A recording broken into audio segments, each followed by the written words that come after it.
Hello friends, स्वागत है हमारे यूट्यूब चैनल में आपका। SSC constable GD. देखिए, एसएससी के माध्यम से बहुत सारी जो हमारी भर्तियां होती हैं, चाहे वो सीएपीएफ सब इंस्पेक्टर का हो या सीजीएल का हो या combined higher secondary level cases जो है वो एसएससी के ऊपर कोर्ट केसेस होते ही रहते हैं।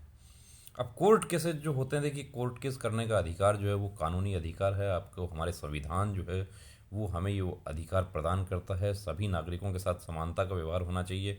अब कोर्ट केस का आधार जो है वो वैलिड आधार होना चाहिए। अब यहाँ पर जो है, जो खारिज हुआ है मैटर, वो किस आधार पर हुआ है कि एसएससी कांस्टेबल जीडी का मैटर जो खारिज हो गया। अब बहुत सारे कैंडिडेट्स जो हैं उनको ये डाउट रहता है कि सर इसमें कितना लंबा समय लगेगा। एक तो देखिए, आप लोगों का बड़ा डाउट होता है कि कितना खर्चा आ जाएगा। तो खर्चा हम कुछ नहीं बता सकते आपको, हम सिर्फ आपको ये एडवाइस कर सकते हैं कि आप एडवोकेट से कंसल्ट कीजिए, आपका मैटर क्या है। अब आपका जेन्यून मैटर है तभी हम आपको बताते हैं कि आप एडवोकेट से कंसल्ट कीजिए।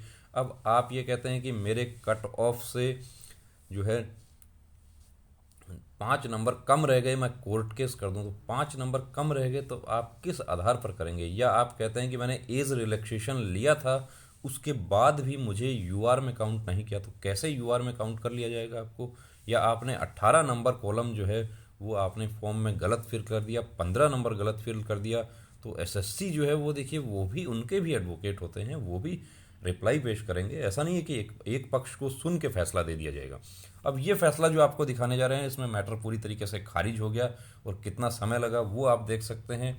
तो दोस्तों, कहीं आपके साथ भी ऐसा नहीं हो जाए तो पूरा फैसला जो है उसको अच्छे से देखें। और यदि आप भी इन तथ्यों के आधार पर करना चाहते हैं तो ये तथ्यों को आप देख लीजिए कि बहुत सारे कैंडिडेट के बहुत सारे डाउट हैं। और आप लोग हमें कॉल करते हैं, मैसेज करते हैं, हम जितना हमसे बनता है हम प्रयास करते हैं आपको रिप्लाई करने का।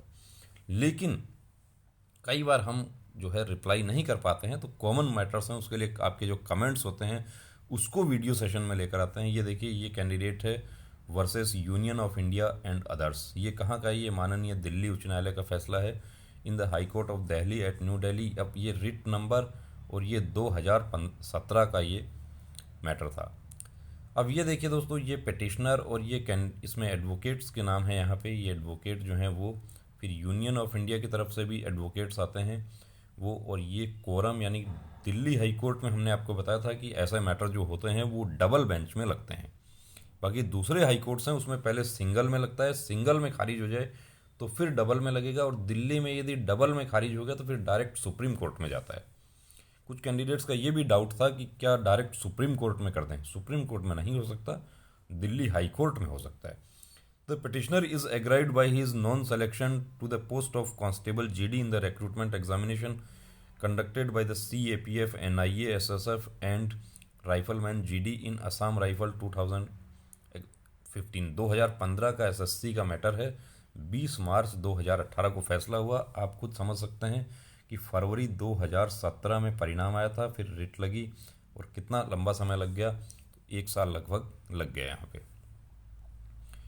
और मैटर क्या मैटर है वो देखिए, आप देखिए फैक्ट जो है वो यहाँ पर दिए हैं कि इनका जो एक्चुअली मैटर था वो ये था कि इनको, the facts of the case as narrated in the writ petition are that the respondent number 03 SSC had issued an advertisement in the employment news dated 24th January 2015 for filling up 62,390 vacancies to the post of Constable GD in the CAPF, NIA, SSF and Rifleman GD in Assam Rifle Examination 2015.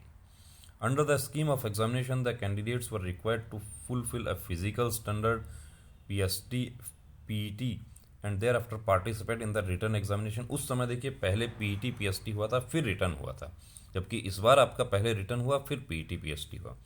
The medical examination, the candidates who would clear the PST PET were expected to participate in the written examination and conducted in both online and offline modes on 4 अक्टूबर 2015। 4 अक्टूबर 2015 को आपका exam हुआ था, offline हुआ था exam, तो वो हो गया। द रिटर्न एग्जामिनेशन के बारे में ये जो है वो, अब देखिए थोड़ा जल्दी चलते हैं, हम आपको आगे बताते हैं कि ये पॉइंट क्या था इनका। एक्चुअली पॉइंट क्या था, टाई केसेस के बारे में ये कहते हैं कि टाई केसेस जब हो गया तो टाई केसेस तो आपका भी अभी टाई केसेस आपको पता है, कुछ कैंडिडेट्स ने हमें कहा कि मेरा भी एज इतना ही है, उसके बावजूद भी मैं सेलेक्ट नहीं हुआ। तो उसमें आपको पता है कि पहले जो है पार्ट ए और पार्ट बी के जो मार्क्स हैं वो होगा, पहले पार्ट ए का देखा जाएगा, फिर पार्ट बी का देखा जाएगा, फिर एज देखा जाएगा। अब इस उस समय क्या था, the tie is resolve by the commission by referring to the total marks in the written examination, that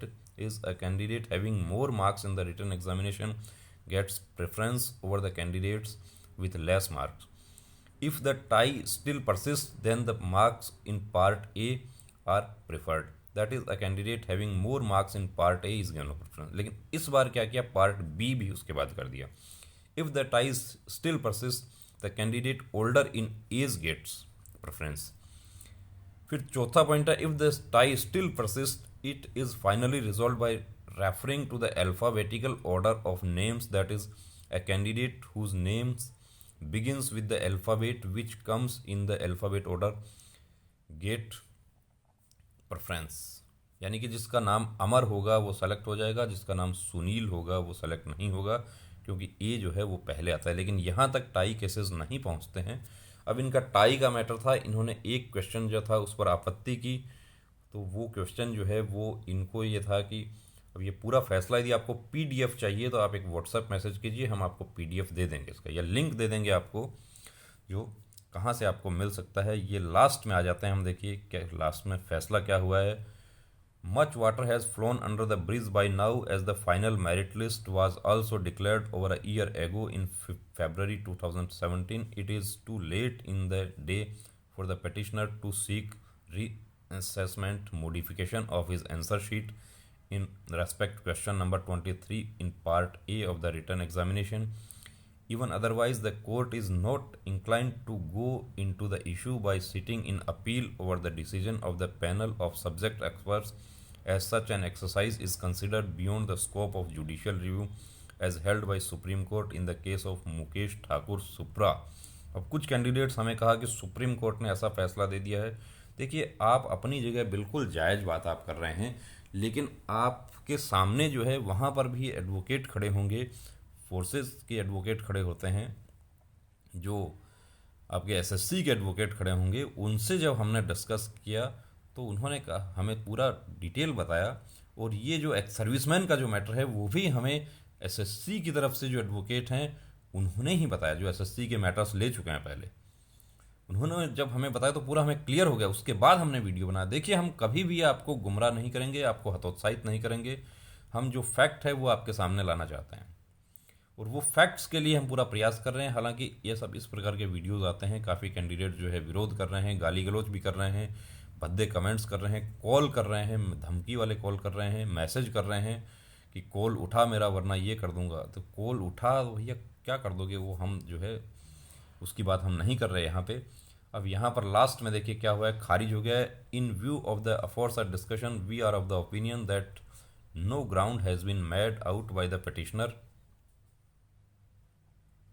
for this court to exercise its extraordinary powers vested under Article 226 of the Constitution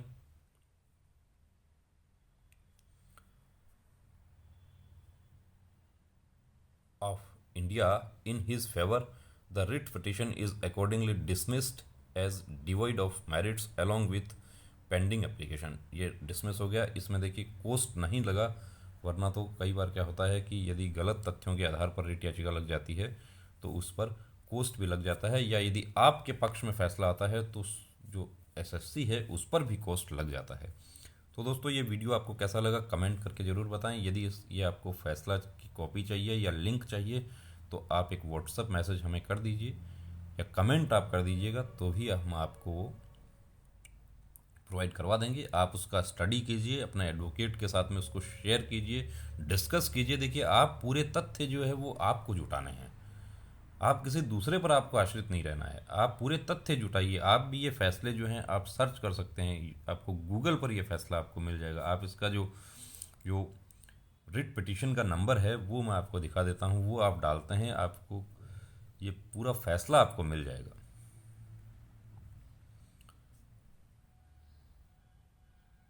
ये writ petition number आप लिखते हैं Google पे WPC 2519 ये देखिए पूरा आपको लिखना पड़ेगा WPC इस तरीके से।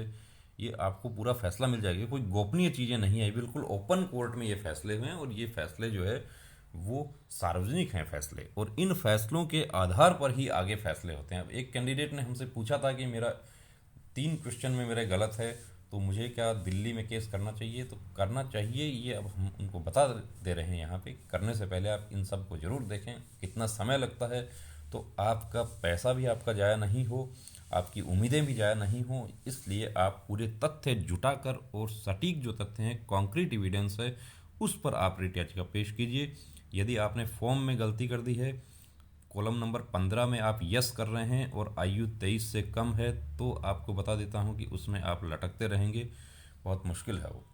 आपने 18 में गलती कर दी, 18, 19, 20, यानी आप खुद से आप कह रहे हैं कि मैं दूसरे राज्य से माइग्रेंट होके आया हूं और यस कर रहे हैं उसमें, और फिर आप आगे लिख रहे हैं कि मैं यूआर में ही सेलेक्ट हो सकता हूं, मैं SC ST की दावेदारी तो छोड़ रहा हूं। तो अब किस आधार पर आप फाइनल मेरिट आने के बाद में आप केस कर पाएंगे? तो ये सब तथ्य आपको पता होना चाहिए, उसके बाद आप एडवोकेट से कंसल्ट करें, उनके पास जाएं। आप पूरी जानकारी आपको होनी चाहिए ताकि आप उनसे बात कर सकें, अच्छे से पूछ सकें उनसे। एक्स सर्विसमैन वाला जो मैटर है उसमें पूरा क्लियर हो चुका, उसके बावजूद भी कैंडिडेट जो हैं वो हमसे बहस कर रहे हैं। व्हाट्सएप पर पूरा चैटिंग चल रहा है कि कैसे, और कमेंट किए जा रहे हैं कि मुझे पता है नहीं फिल हुआ है। देखिए, हम नहीं कह रहे कि फिल हुआ है या नहीं हुआ है, हमें जो बताया गया वो हम आपको बता रहे हैं। हम किसी प्रकार की बहसबाजी यहाँ पर नहीं करना चाहेंगे। हमने आपको इसलिए बताया कि आप अनावश्यक मूवमेंट आप कर रहे हैं, आप जा रहे हैं, पैसा आपका खर्च हो रहा है, तो पहले पूरे तथ्य जुटा लें, उसके बाद आगे की कार्रवाई करें। तो दोस्तों, अब ये आपको वीडियो कैसा लगा कमेंट करके ज़रूर बताएं। यदि आप चैनल पे नए हैं तो प्लीज़ सब्सक्राइब करें। जय हिंद।